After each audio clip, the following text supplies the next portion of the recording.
आज आमे ओडिशार गोटे प्रसिद्ध मिठा बनैबा जार ना है छेनापोड़। उपरु देखि पारुथिबे केते भल से पोड़ीची आ भितरु देखंतु केते तुला परी नरम बनीची।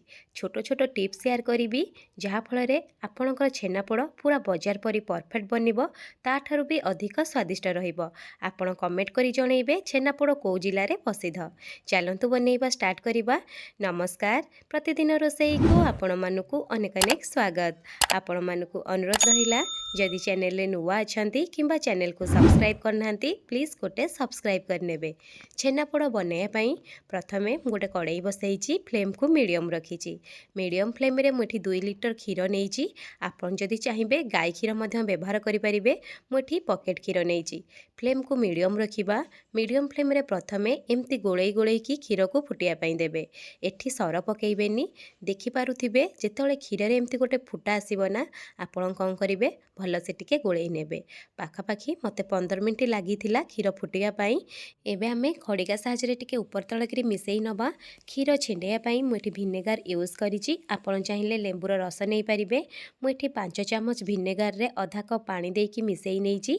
विनेगार पानी को आपण अल्प अल्प देबे। अल्प अल्प देई सारला परे एठी आपण कोन करिवे ना भल से टिके मिसेई नेबे। पाखापाखी मते सब विनेगार पानी मुठी देई देइची। देई सारला परे आको आपण मिसेइबे। देखिबे 1 ରୁ 2 मिनिट भितरे छेना भल से छिंडी जिवो। देखंतु केते सुंदर से पूरा छेना छिंडी जाइची। एबे आमे कोन करबा ना आकु बेसी पानी रे पकेकी रखिबानी। जदि आपण ए छेना पानी रे छेना को पकेकी रखिबे ताले छेना पूरा पूरी टाण हेइ जिवो, पूरा चुईकम परी लागिबो। एबे कोन करबा ना आकु इमिडिएटली गोटे छणा हो बा कपड़ा साहाय्य रे छाणी नबा। मुठे गोटे छणा रे छाणी दउची। आपण जेतले पनीर फनीर बनौथिबे ताले कपड़ा रे छाणीबे। जेहेतु आमे एठी छेना पोड़ बनौचे हमकु छेना पानी भी दरकार हबो, सेति पई मु एठी छणा रे छाणी नेइची। सबु छाणी सारला परे जेहेतु विनेगार आमे छिंडेइचे 1 ରୁ 2 थर धोई नेबे।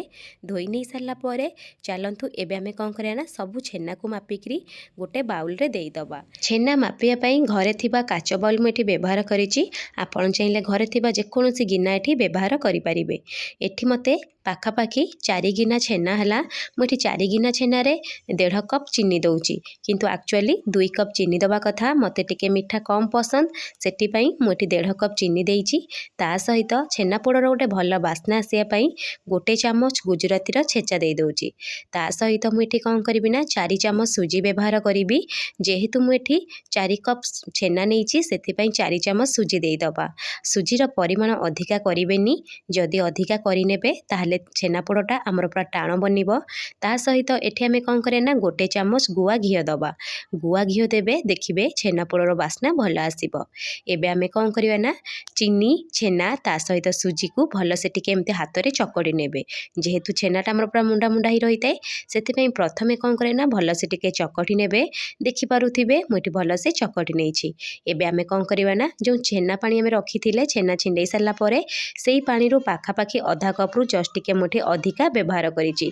छेना पानी देई देबे। छेना पानी देई सारला परे एठी आपण कोन करे ना हाथ रे टिके भल से मिसेई नेबे। देखि पारुथिबे कंसिस्टेंसी पूरा एमती ही रखिबे। बेसिन पानिया रखिबेनी। और जदि अधिका पानी एठी रखिदेबे ना पानिया रखिदेबे ताहले पोड़िया पई अधिका समय लागिबो। एबे मु अल्प किछि किसमिस दे दउची। किसमिस टोटली ऑप्शनल अछि, मते पसंद मु एठी यूज करिची। आपण चाहिले स्किप करि परिबे। सबु जिंस को भल से टिके मिसेई नबा। मिसेई सारला परे जोथरे आपण छेनापोड़ पोड़िबे चलंतु ताको प्रथमे रेडी करिबा। छेनापोड़ पोड़िया पई मु एठी गोटे केक टिन रो व्यवहार करिची। आपण जदि चाहिए घरे जेकोनोसी रसर जगह थिबो नै परिबे, नहल नै स्टील रो जगह थिबो नै परिबे। अल्प टिके घियो देई दबा। घियो देई सारला परे चारियाडे टिके स्प्रेड करि नबा, जहाँ फल छेनापोड़र कलर पूरा परफेक्ट आसीबो। ता सहित टेस्ट मध्य भल आसीबो। एठी मु गोटे तळे बटर पेपर देइची। आपण पाखर जदि कदली पत्र किंबा शाल पत्र थिबो नै परिबे। नॉर्मल एमती मध्य पोड़ी परिबे। आ अल्प टिके घियो मध्य बटर पेपर ऊपर देई दबा। आ चारियाडे टिके स्प्रेड करि नबा।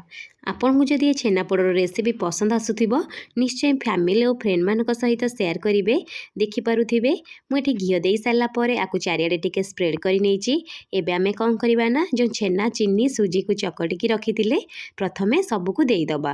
देई सारला परे चामच साहाय्य रे हो बा हाथ साहाय्य एमती कौन करेंगे ना टिके भलसे प्रेस करने जहाँफल छेनापोड़र भीतर जमा फंपा बनबनी आ बहुत नरम बनब। छेनापोड़ पोड़ापी प्रथमे मुझे कौन करी ना 5 मिनट पूर्वर गोटे डिश को प्रीहिट कर नहीं एबे गोटे स्टैंड रखीदबा ता सहित आम जो जगार छेना नहींजे से जगह को ट्रांसफर करनबा कर सारा आम ये कभर करनबा कभर करके 5 मिनिट प्रथमे मीडियम फ्लेम रे छाड़िबा तापरे फ्लेम को लो करिबा। लो फ्लेम रे आपण कौन करेंगे ना गोटे घंटा पोड़िया ପାଇଁ छाड़िबे। गोटे घंटा पर मु फ्लेम को ऑफ कर देइथिली आहुरी गोटे घंटा एहीपरी छाड़ी देइथिली जहाँफल ऊपर कलर मध्य पूरा परफेक्ट आसीबो। देखि पारुथिबे गोटे घंटार पर मु एठी कभर काढ़ी नउची आपण माने देखंतु केते सुंदर से पोड़ी जाइची। आपण हाथ ऊपर एमती लगेइबे टोटल टिके भी लागिबनी। एबे आमे डिमोल्ड करिबा। आपण जेतेबेले छेनापोड़ ठंडा हो डिमोल्ड करेंगे जदि गरम गरम डिमोल्ड करेंगे ताहले छेनापोड़ भांगी जाए। गोटे ऊपर एमती प्लेट रखीदेवे प्लेट रखिकी टिके जो थे बनाऊे ना ताकू टिके एमती ओल्टई नेबे आराम से पूरा डिमोल्ड हो। मुझे आपन को बटर पेपर काढ़ी देखई दूची देखिपारे पूरा परफेक्ट कलर आसी ता सहित देखंतु केते सुंदर से पूरा छाड़ी जाउची। आपण माने गोटे थर घरे याकू ट्राए करंतु देखिबे घरे समस्ते खाया पई पसंद करिवे। ता सहित बाहर तो जो छेनापोड़ मिली थाए बहुत टाण बनी थाए और बहुत सारा सुजी व्यवहार होता है। आपण घरे थरे एहीपरि बनातु केमिति बनिला मो सहित कमेंट सेक्शन रे शेयर करंतु। आपण मानकु जदि ए वीडियोटी पसंद आसीबो प्लीज वीडियो को लाइक करबा सहित सांग और फैमिली मानक सहित शेयर करिवे। पुणी देखा हबो नेक्स्ट वीडियो रे। रहिली धन्यवाद।